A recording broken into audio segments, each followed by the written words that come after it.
to Beyond the Diagnosis, the podcast where we go past the headlines, past the pink ribbons, and past the staying strong messages to the raw, unfiltered reality of what it means to live after cancer. My name is Belinda Wagner, your host. And if you ever felt like no one talks about the real aftermath of cancer, the loneliness, the fear, the exhaustion, the financial strain, and the identity shifts, then you're in the right place. This is not about sugarcoating survivorship, it's about telling the truth. Each episode, we'll hear from our survivors where we are still navigating life after treatment. Experts who can help us make sense of the emotional and the physical toll, and the raw, real-time reflections on the battles that don't end when treatment does. Because survivorship isn't just about resilience, it's about reckoning with what cancer took, what it changed, and how we can move forward in the face of it all. This is Beyond the Diagnosis. Let's start the conversation. The diagnosis, the raw truth of cancer survivorship. And today we've got Faizel Jacobs as our guest. Faizel, welcome, and thank you for joining us. Thank you for inviting me. It's a pleasure to be here, and I'm looking forward to the conversation. Do you want to share a little bit about your story and just tell us about your journey? What happened? Where did it begin? When did it begin? So mine goes back to 2016. The 6th of April, when everything, or 6th of May, sorry, 2016, when everything changed for me. You know, if you look at the 5th of May, I really thought I was living the good life. A very good job. I was getting global recognition for the work that I was doing. I was earning good money. Now I was set, 2 cars, a house. Now, yes, I was divorced, but my kids had everything they wanted. And I thought I was, I've made it. And on the 6th, I went for a colonoscopy. I didn't think much about it. It was more a case of, I thought I had hemorrhoids. I was at the GP for something completely unrelated. And he said to me, this doesn't look like hemorrhoids. I think you need to go and see a surgeon. Now, I was afraid of somebody messing around in my bum. But anyway, we went for this. And yeah, after the procedure, after the colonoscopy, I was in the ward. Went to the bathroom. I'm getting changed because I'm going to work. I was that oak. And the surgeon walks in, Dr. Kassir, big burly Afrikaner dude. You look at him, you see a rugby player, and he walks in and he's Paas Meneer Jacobs. And me being me, I'm in the bathroom, and instantly I hated that man. His words to me were, this doesn't look good. It looks like you may have cancer, but either way, you're going to have a bag. That was his full sentence. I stopped hearing everything after that word cancer. And I had to go back a few days later to get the results of a biopsy. And it was the longest 4 days of my life. It felt like 400 years.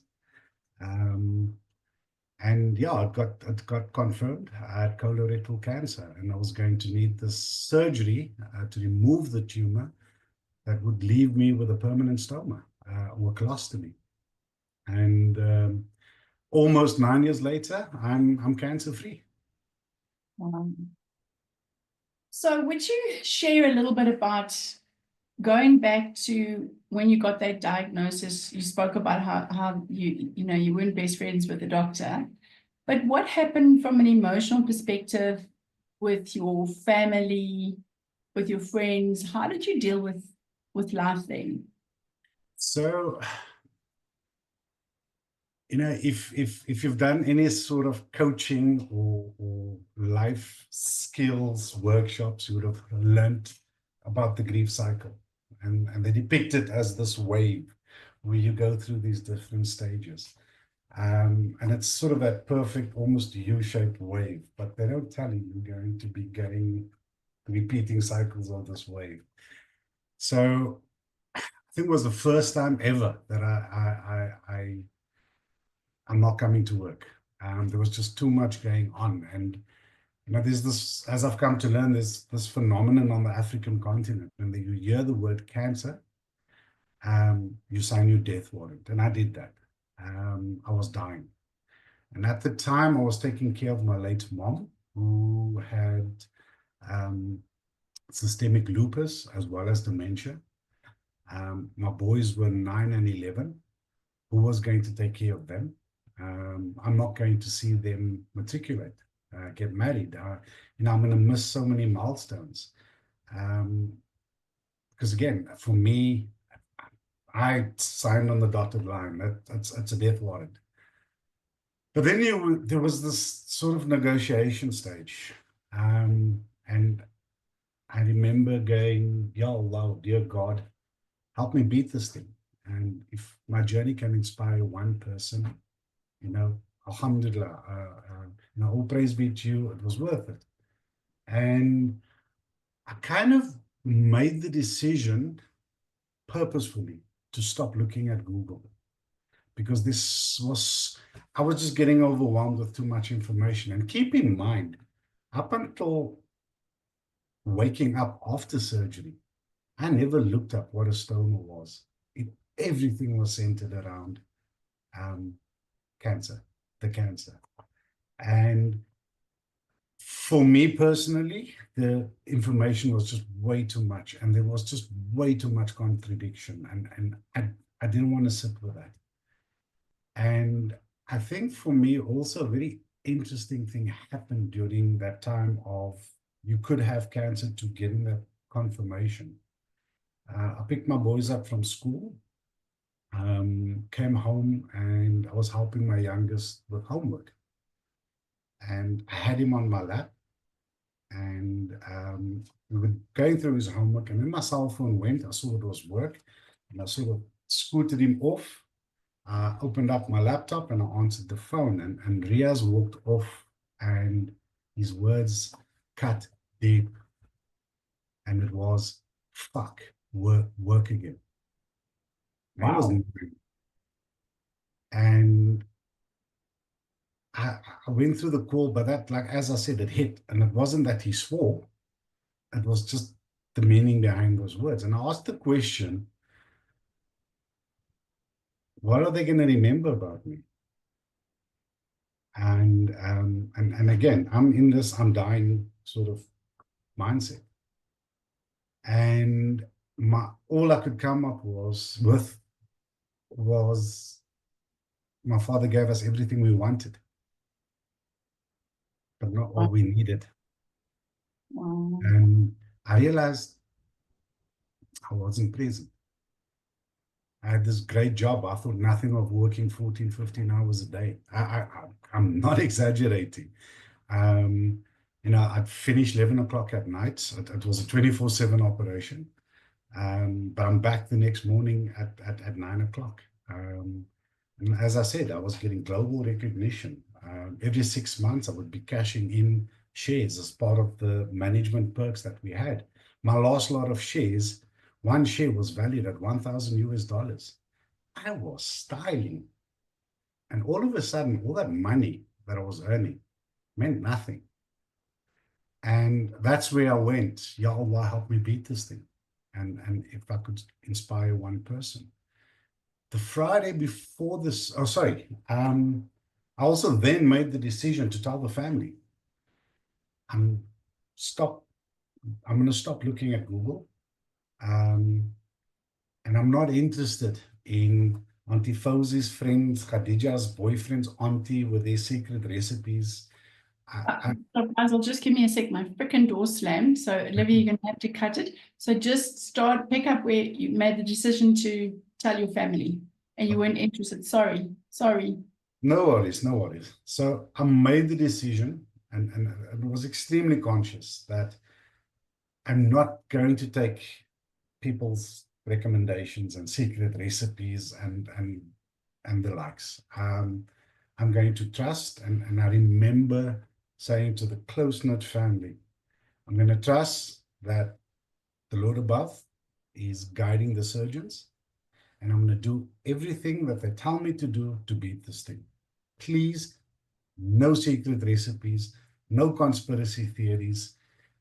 I'm just doing what the doctor said. They have my lab results, they have my scans, because as you know, once you get told you've got cancer, your body no longer belongs to you. You probed and you prodded. So they've got x-rays, scans, blood tests, biopsies galore.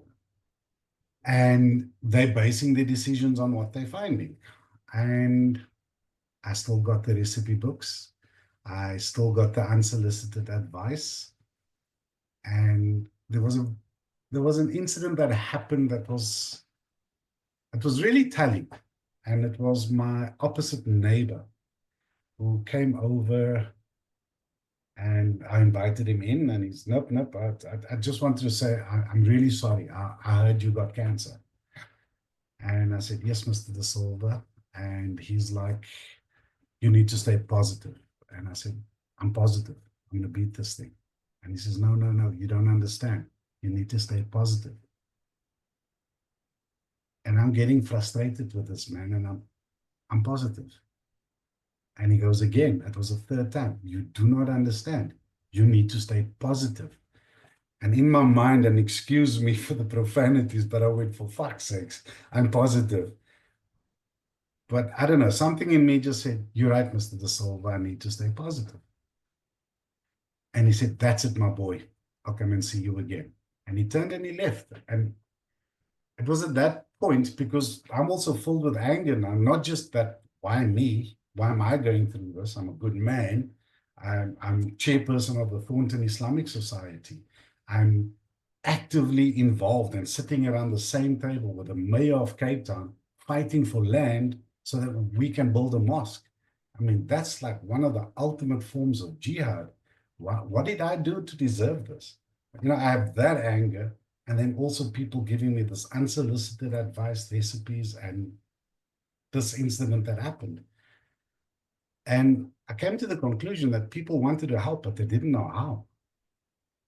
So Faizel, take me back to when you told your family. What were some of the thoughts? What were some of the emotions? How did they respond? Just take me back to that part. I think for them, it was a lot like for me, where this is a death sentence. And keep in mind, for my immediate family, I had just made history. We've never had a case of cancer in our family before. So, there wasn't a lot of experience within the immediate family. We've had it with extended families and friends and etc. because, we all get touched by cancer in some form. And I think their fear was just as much as mine, in you dying. But nobody said those words. I thought those words, but I couldn't verbalize it. And yeah, I think we were all on the same page there. And I think we live in a society when you hear the big C, it means you're going to die, right? And I think you and I both know, I mean, I'm 8 years down the line in my journey and you're 9. And we know that it's actually, cancer is not a death sentence. It's not. Provided it's caught early. Yes. And I think especially in your world, that scanning and going for tests and checkups is so important. Yeah. I think that, and I'd love for you to share a little bit about that. But as part of this journey, what I'd like to understand is you go from this high-powered businessman to the work and the advocacy work that you're doing now. Talk to me about how you went from there to this. So, as I said, I had this prayer that went, dear God, help me beat this thing. And it was a week after my surgery, where I finally got to meet the oncologist. So for those who don't know, sometimes you will meet the oncologist before surgery, sometimes after. What happens is the radiologist, the surgeons, the oncologist, they all have a meeting and they discuss the patient and what is going to be the best course of action. And for me, there was an uncertainty. Do we do chemo first, then surgery, or do we do surgery and then chemo? But they felt, and again, this is so key, they felt that we caught it early enough. So the decision was made, let's do the surgery first. We'll do some extra biopsies while we're in there, and then we take it from there. So a week after my surgery, I met the oncologist and I got the good news. We caught it early. And as I say, the only side effect is me having a colostomy. So for anybody who doesn't know what that is, it means I poop into a bag that's attached to my stomach. And yeah, so that evening, I had friends come visit me in hospital, and I obviously shared the news, yay, I'm cancer free. And they said, come run with us. We're running the Chicago Marathon. We're raising the funds for a pediatric oncology hospital being built in Palestine. Wow. I remember looking up and going, yo, bruh, you were quick. Because this was within a week and a half, right, of uttering those words. Wow. And I said yes. And I didn't realize it was 5 months later. Now, keep in Wow. mind, I had major surgery. I have never run anything further than 10 kilometers in my life. And I was about to embark on this journey of 42 kilometers. And I did it. And it so happens it was freaking the weekend of World Ostomy Day. I ran the Chicago Marathon. At the time, I didn't know. I raised $1,500 for the scores. Wow. And initially, I thought I lived that prayer. Wow. And it was coming back that people started talking within the stoma community about what it is I have just done. And then I got invited by Cancer to come and speak at their cancer support group. Hollister invited me to come speak at a patient day being held at Tygerberg Hospital. And that started exposing me to the world of there's a problem here. And there's such a little known. And I started doing more and more of these talks. But at the same time, I was losing the passion for the work that I was doing in terms of my traditional job, if you will, where, again, all that money that I was earning didn't mean anything. And where somebody says to me, your story has inspired me.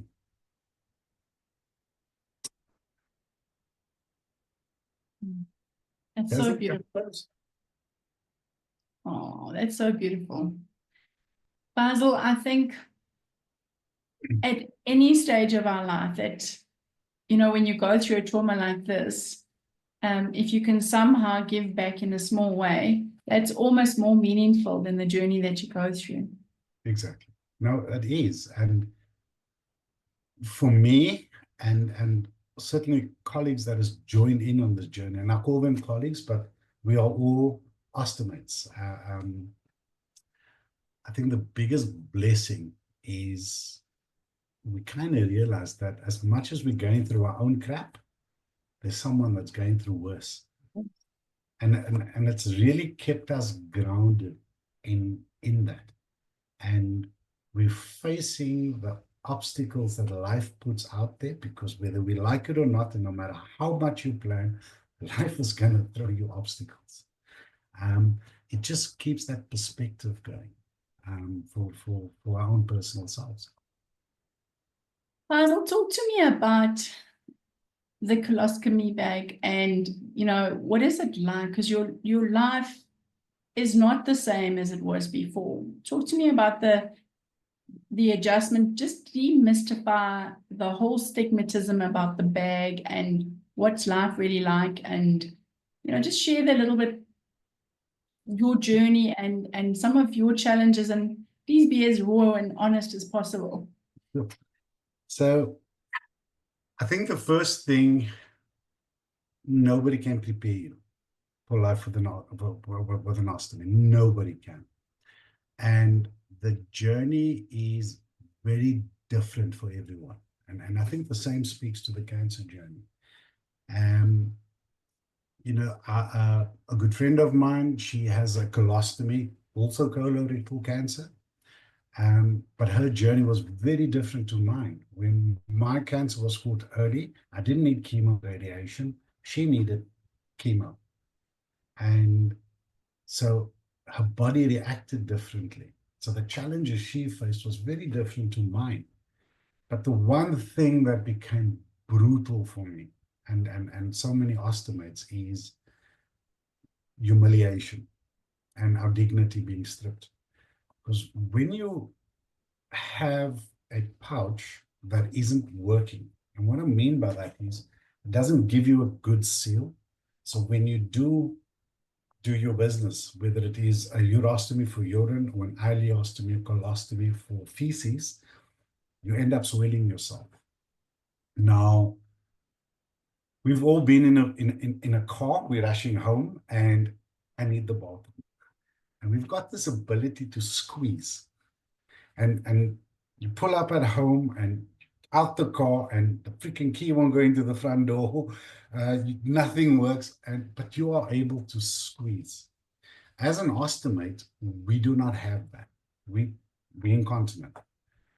In fact, we don't even know when a movement is happening. So we don't really know until it's too late that you are leaking. So imagine that happening in public. And for me, when I was training for the marathon, I remember one evening after work, my 12-year-old son he was 11 turned 12. Dad, I want to go and run with you. And we were running on the Sea Point Promenade in Cape Town. And about 500 meters from the car, I sprung a leak and I had feces running all over me. And I was, as you can imagine, humiliated. But my son is with me, so I need to be brave. But I think he saw.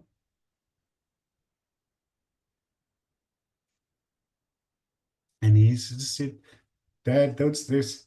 Give me the keys. I'll be right back.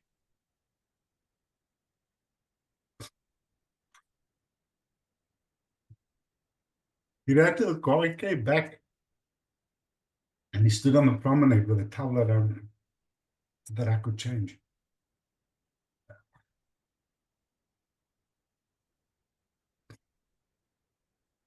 Right. Wow. So very often our dignity gets stripped. What a brave boy. What a brave boy. Thank you for sharing that deep story, because I think Faizel, what happens is that we don't talk about these things. We don't talk about the humiliation, and we don't talk about the life that you have to go through and the people around you. Because it's no longer you on this journey, it's the whole family and friends that are on this journey. Yeah. That is so true.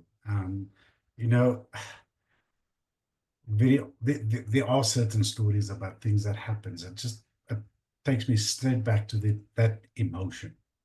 And I think it's important. And for a long time, I fought it, and I would get upset with myself when I got this emotional. And someone one day asked me the question, how do you remain so positive? So all of this that is happening, and their words were, you shit yourself, you leaking out in public, you've told us stories of your pouches falling off. And just for the record, it took me a while, but I found a pouching solution that gives me confidence. Where I can go out and I can do my runs without worrying about the leaks. So there is hope out there. It's not a hopeless case. I think it's important that we say that. But it's also important to talk about the emotions and not to hide that, because the mental health you need to be able to navigate a very, you're facing your mortality, you're worried about the people around you, so you need to put on a brave front for them. And I almost feel as though we get indoctrinated to not show what it is we are feeling. Boy meets girl, boy and girl fall in love, they break up, the girl gets told, oh, men are assholes, there's so many, they're all the same, there's no need to carry on like this. Boys are told there's so many fish in the sea, just move on to the next one. As kids, I'm sure your mother did it. What are you crying for? I will give you a reason to cry. We're not allowed to feel our emotions, and we wonder why men are so closed off. We need to create a safe space for it. Yeah, sorry, I digress. No, that was beautiful. Faisal, you just had me thinking. So your life has had to carry a normal. I see a wedding ring on that finger. Talk to us about that. What happened there? So something I never thought that would happen. I met someone, and when I made the decision, so I was divorced for a few years when I was diagnosed. And then this happened, and I got exposed to life with a stoma. I just kind of resigned myself to the fact that I'm probably going to die single. Keeping in mind, I mean, I was 44 years old.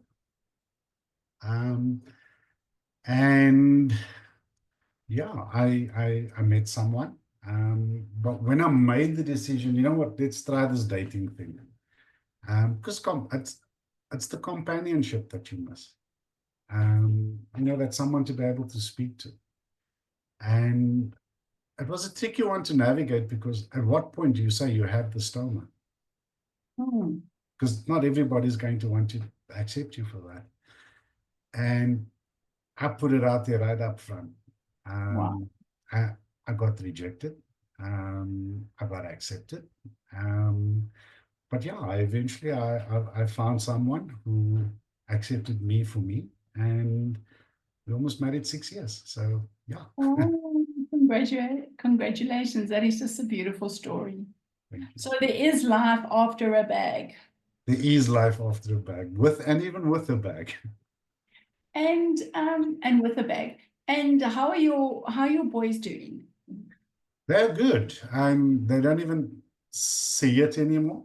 They're very aware. If they see me just feeling the pouch, and you're okay, do you need anything? And then, no, I'm good. And that's cool. And we just carry on as per normal.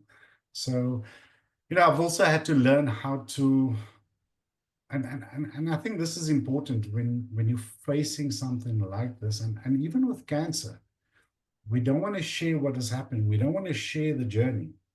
You hear chemo, and one of the biggest things I was afraid of, am I going to lose my hair? How much am I going to be throwing up? And all of this sort of thing. And you don't want to be a burden to anybody else. I mean, you must have had it. Hey, if you need anything, just let us know. How often do you take people up on that? Yes, you get people that it was just words, but there are also people that follow through on that. People don't know how to support you because they don't know what you need. And I've had to find a way. When I explained to them about the cancer, my boys, that is, it was they had this game on the PlayStation, and they had just downloaded an update or a patch to fix this glitch. And I used that as the analogy. So dad's got a glitch in his system, and he needs to go for the surgery. And, I've had to learn how to keep it age appropriate for them. It was very difficult with a mom who had dementia. But my brothers, etc., I've had to open up about what was happening so that they knew. When I went back to work, I kind of realized, hold on, what if I need to change my pouch at work? What do I do? And I kind of I had to have that conversation with my boss, and we found a solution, an hygienic way of disposing of the pouch. But then I also got filled with so much anxieties because, as I mentioned, we're incontinent. So this thing farts, it makes a noise, it wants to get involved in the conversation. So what do I do with my team? What do I do with my colleagues? And I had to be brave enough to be vulnerable enough to tell them, this is my life right now. If you Wow. see me, and as much as it filled me with anxiety to share the story, it also calmed the anxiety by having people around me know what was going on. And here's the kicker: there were more people supportive than there were people like you. We always think there's going to be a negative reaction or response. Share a little bit about your role as the head of the it's a stoma association. Yeah, the South African Society of Stomates. So what do you do? How are you giving back? How did you get involved? What made you do that? So I must be honest. So June, we will be in existence for 5 years. We started this organization in the middle of a pandemic. But for Heather and I, when we started the organization, it was about the lack of education. If I took my journey, and keep in mind, Heather has two stomas, one for urine, one for feces, Crohn's disease and bladder cancer. We didn't have a lot of information. How do we live with this thing? What do I need? I'm leaking. My nurse, she was brilliant. She's retired now. We're still in touch. I've got so much love for her. But people with this generally just seclude themselves. Here's this oak who's gone to run a marathon. He's since run 4 marathons. He's run 22 half marathons. He's completed a triathlon. He's run up mountains, and he's active. And he's got all these issues because he's active, but he doesn't want to stop. He's looking for the solution that works. So we started the organization to provide information to people, living with a stoma, educating. And what we've been seeing in the community is everybody saying they're disabled. And I'm going, oh, hell no, you're not. So, we started to, as a support group, an educational support group. And it wasn't until I was invited to Johannesburg to speak at Chris Hani Baragwanath Hospital, where it all shifted. I remember getting very angry with the ostomates there, asking, I need a disability grant. How do I go about this? And in my head, I'm going, you're just being freaking lazy.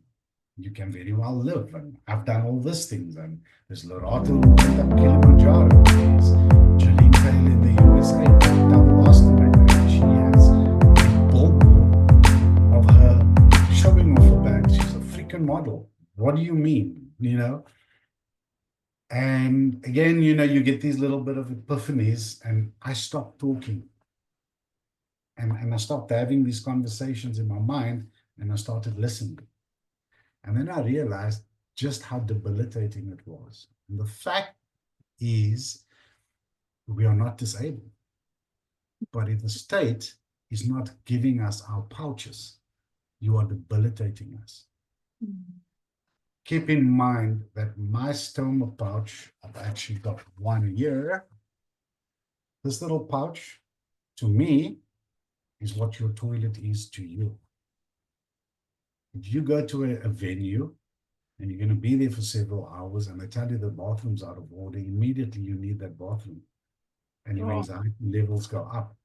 So you can't go to work, you can't get into a taxi because they're going to kick you out of that taxi. And that's where we shifted, and we realized the need to have more advocacy involved. So SASS, or the South African Society of Ostomates, we're all about advocating. for an improved quality of care. Sadly, nobody knows how many ostomates there are in the country. Nobody can give you that numbers. We estimate there to be around plus 700,000 ostomates. For that 700,000 ostomates, there is less than 100 qualified stoma nurses in this country. So ostomates are being butchered. We helped a mom who had 2 kids. Her daughters were 4 and 6. And the 4-year-old says, "Sis, mom, you stink, stay away from me." How do you expect this person to live? And people are suicidal, and rightly so. I wouldn't want to live like that. As much as I've embraced the leaks and embraced this, but I knew there's a solution. And my nurse was able to say, "Okay, that's not working. Try this." And then it works for a bit. And my body profile changes because I'm bulking up now because of all the training. You need to shift in terms of what that prescription is. And this is the message, is the pouch is not like a plaster. It's not a bag. So many people call it a bag, and I'm saying we need to call it a pouch. A bag is a nice to have. It's an accessory.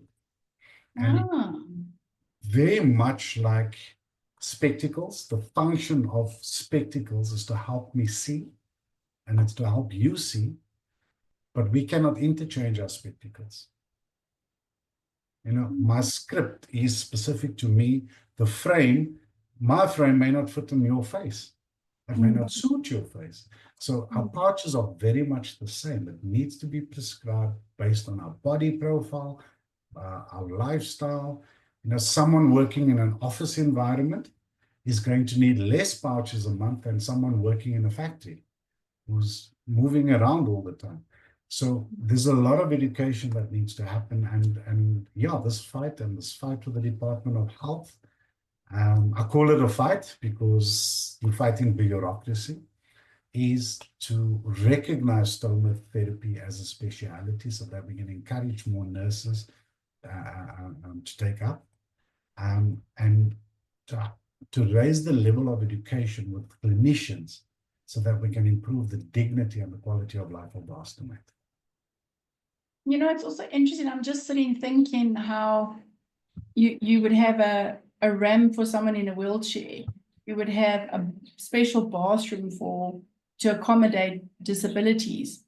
But we don't think about, you can change your baby's nappy, or you can go and breastfeed. You can do all of that, but there's none of this to cater for, for someone who needs to change their pouch.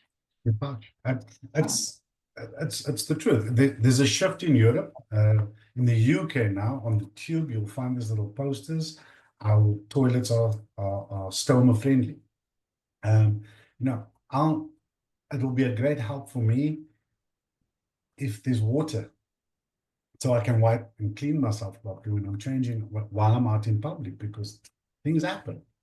Very often, especially when I was battling with the leaks, when I needed to use a public toilet, my biggest prayer walking in there was just let there be a seat cover on that toilet, because that became my workbench. Oh, wow. If you go into a disabled toilet, there's a basin there, there's running water, you've got the toilet, and you have the sanitary towel disposal bins, which, if you seal up your bag properly, and it's exactly the same, you dispose of it exactly the same as you would a nappy. Wow. So, not having access to those, and the lack of understanding. And one of the marathons that I ran was in Casablanca. And, we did the marathon, then we went to go and travel a bit. And coming back, I'm on the train from Marrakesh to Casablanca. And the train's very much like the Gautrain. It stops at the airport, on the airport. And the train was running late. And it's a rush. I have to get through customs. We have to check in. And as I'm standing in the queue in customs, I realized, hey, you're carrying a load here. Right. And I wasn't too concerned because I'm a Boy Scout. I'm prepared. And I have a letter. And my letter states, Faizel's an ostomate. If you want to search him, it's cool, but just have a medical professional present. And I walk through this X-ray machine that goes around, and I'm standing like this, and I still look over at my wife. And as I drop my hands, I feel someone's hand come here, and he grabs my pouch, and I grab his hand. And now I've got fear all over my face. This customs officer looks like he's got "Ek het jou gevang" written all over his face. And I'm like, I got a letter, I got a letter, I got a letter. And he's pulling and I'm pulling, because if he had pulled that off, it would have been unpleasant for more than just me. And eventually a colleague of his said something in their language, and he let go, and I produced the letter. And then I realized, shit, he can't read, he doesn't understand English. So, there's so much. I was prepared, but you don't know until you know. So now I know, and we've developed this little form that we use within SASS. If you're traveling, there's a link to Google Translate with a little bit of a blurb, so you copy paste and you get it translated. Something that simple. Sure. I've had my pouch swapped for explosives, and it's like different kind of an explosion, but um, I've had pick and pay security give me looks, and they're coming there, and then I just lift the pouch. But I'm stupid enough to do that in public because I don't mind having a conversation about it. But imagine someone else. Yeah, there's so many people that would be, I mean, as you said, the humiliation. The big corporate job, no longer. No longer. SASS has become a full-time thing. I do have a little bit of a side hustle to help me supplement an income. I don't earn nearly as much as what I did, but I'm fulfilled. Yeah, I'm fulfilled. I have just loved chatting to you, and when I said please be honest and raw, you really were. And Faizel, I just want to thank you for everything that you do. I love the fact that you shared so deeply and so vulnerably that I know that this podcast will help other people and inspire other people, but also a newfound respect, because I think we walk around not really knowing other people's story, not really understanding. And I'm hoping society and organizations can start catering and considering, all aspects of medical conditions. Cancer did this to you, but I think what you're giving back and what you're doing back for the rest of society is your purpose. I really believe I found my purpose. And if I could just add one thing in closing, and we did speak about how do these nonprofit organizations do more, and I think if you just take cancer, if you just look at cancer, you've got breast cancer, you've got colorectal cancer, brain cancer, cervical cancer, etc., etc. And at some point, they all sort of integrate. There's a uniqueness to them, but there's also a unique difference to them.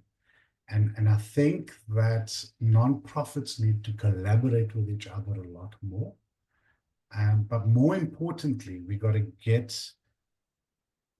formalize sort of a working committees, and that's just lack of better words here, between the nonprofit, which is civil society, corporate, and government. And because the civil society can give something to both the corporate and the government that they do not have, and that is the lived experience. And by understanding the lived experience, can we truly get, I believe, to equitable healthcare for all. And we got to remember that equitable healthcare for Constantia is very different to Hanover Park, and is very different to the rural sticks of the country. Your story was such a powerful lived experience. And I thank you. I thank you, Faizel, for sharing, and thank you for the work that you do. And I'm excited about our partnership too, what we're going to do together as Living with Cancer. And I think from year on, you know, you got this, you lived it, but hey, look at where you are now. And I'm sure you spend way more time with your boys than you ever did before, and they love you for that. Yes, that's the truth. Thank you so much. Thank you.